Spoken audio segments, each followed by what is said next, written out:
Welcome to Scholl Cop Field for Cornell sprint football against Princeton. The Red are up 10-6 with a couple seconds gone in the second quarter so far.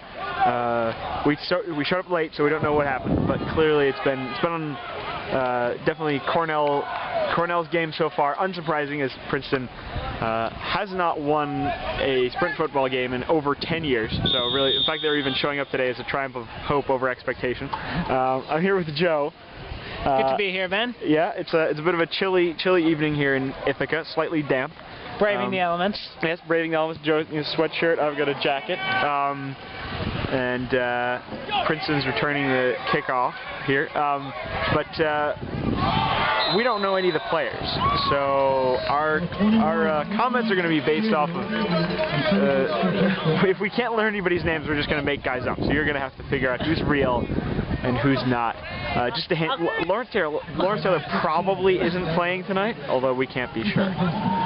Yeah, and neither probably any of the other guys we come up with, but I think you'll probably figure that out. And, you know, we also, I should note that we also might not give the same player the same name every time. You know, there will probably always be a Lawrence Taylor on the field for the Red, but it might not be the same guy every time. Right. And it will always be for defense, though. We will be at least consistent about that. He's not going to become a kick returner or anything like that. But, we're going to hopefully enjoy this game in front of the packed Crescent here at Scholl Cop Field. And we'll be back whenever there's another scoring play. Excellent throw from Princeton quarterback Jamarcus Russell. Brilliantly underthrown to one of the Cornell cornerbacks. Cornerback. You said quarterback. I said cornerback. Okay. Sorry. It's cold, so my diction isn't as good as it usually is. Cornerback. Ben usually has impeccable diction. Impeccable. The Queen's English, in fact. But yeah, it was a totally underthrown ball. Easy catch. Princeton looked like they might be getting into field goal range with inside a minute to go, but the ball's back to the Red for now. It's halftime from the soggy AstroTurf of Scholl Cop Field. Cornell sprint football leads Princeton 20-0.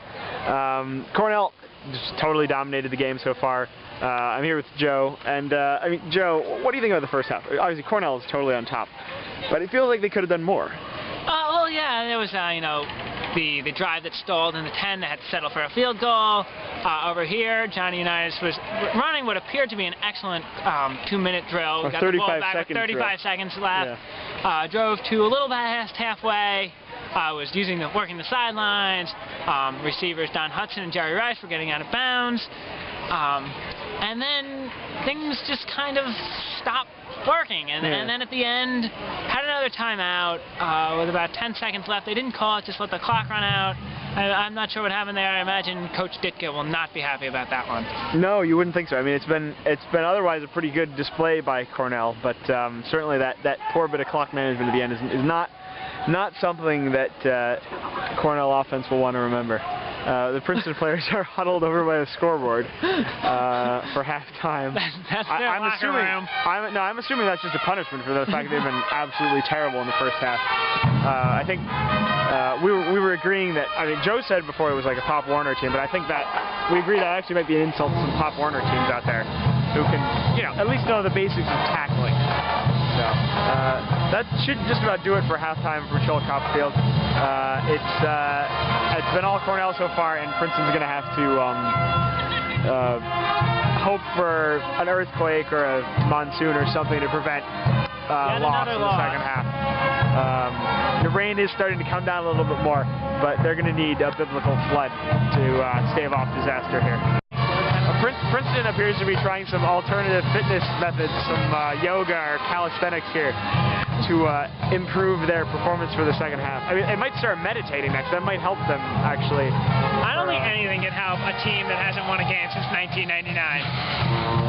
Joe could be right. Short of like bringing in, you know, Bill Belichick to be the head coach or something, and getting, you know, some of the Alabama football players. Yeah, I was gonna say just a coach is not gonna be enough. You need some talent out there too. Kind of bringing the guys from Bama. Yeah. Yeah. And even like John McCarron alone would only be able to do so much here. But yeah, they're stretching away. And the kicker's taking field goals from the 10, which seems kind of silly because I don't know how Princeton expects to even get to the 10. And look where our guy is taking it from, the 40. Yeah, because Cornell knows. Well, we probably won't even need to take field goals from the 40, but in case we do, just for giggles, we'll stop on the first down in the middle of a drive, just kick from the 40. Seems like a Bill Belichick kind of move, like when he had the drop kick against the Broncos in the playoffs last year. Yeah, so we can. The mist is starting to come down a little more heavily. You can probably see a little bit on the camera here. We're braving the elements. Yeah, we are. It's probably it's probably like 40, 45 degrees out here, and it's ifficating, as we like to say here on East Hill. All right, an awesome display, truly awesome display of incompetence on the part of the Princeton Tigers. Princeton was lined up to punt from inside their own, I think inside their own 20. And the long snapper snapped the ball over the punter's head.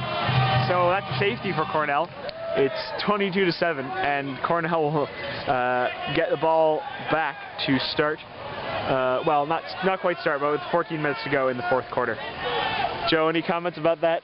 At this point, I'm just here for the pure entertainment value of the comedic entertainment. Yeah, and also because we're so cold that we can barely move. And we should note the attendance. Yeah, let's look at the attendance here.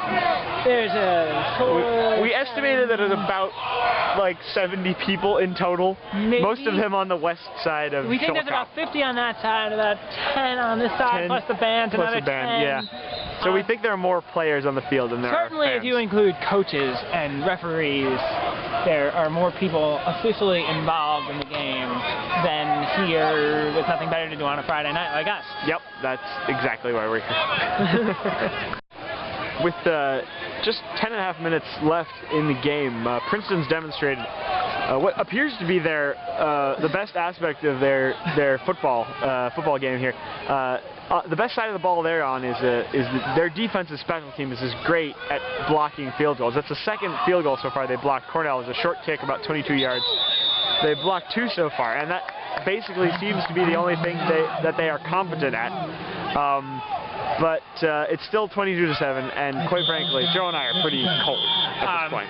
So, as Ben mentioned, it's the only thing they're competent at, blocking field goals. I imagine it's probably the only thing they practice during practice. That would probably... Practice! We're talking about practice! Talking about practicing so blocking field goals. I would imagine, it's probably the only thing they practice, which is explained by their offense is no good, their defense is no good. They only practice blocking field goals. Quarterback just fumbled the snap and lost about 6 yards there. Sorry, Joe, what were you saying? I mean, it's possible that the Princeton football team just always has rights to the field, and the Sprint football team's told you guys can have within the 10-yard line, just practice some field goals or something. So yeah, it seems likely. It would explain their historic losing streak. Yep, which will be extended in another 10 minutes or so to.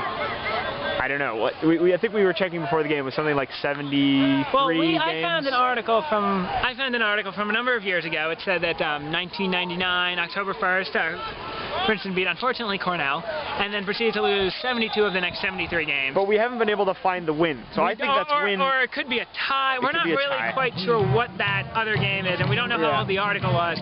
But we looked back 10 years at every game they've played. They have lost every single one or forfeited. Yeah. So, yes, a program of really historic success, the Princeton Sprint football team. But really, I just have to congratulate them on their historic streak. It's really something to look up to, Joe. It is. It rivals, the Pirates, who are, I think, within a week of getting their 20th consecutive losing season. It's more impressive than that. The Columbia football, they're pretty bad too. I think the only thing it might match is the Detroit Lions' one playoff victory since 1957. Yeah. Over the Dallas Cowboys. Yeah. But Princeton is making it go at that record of ultimate futility, and we're perfectly happy for Cornell to give them as much aid as possible in that cause. We're pretty sure it's going to be a final from Shulkoff. Cornell 22, Princeton 7.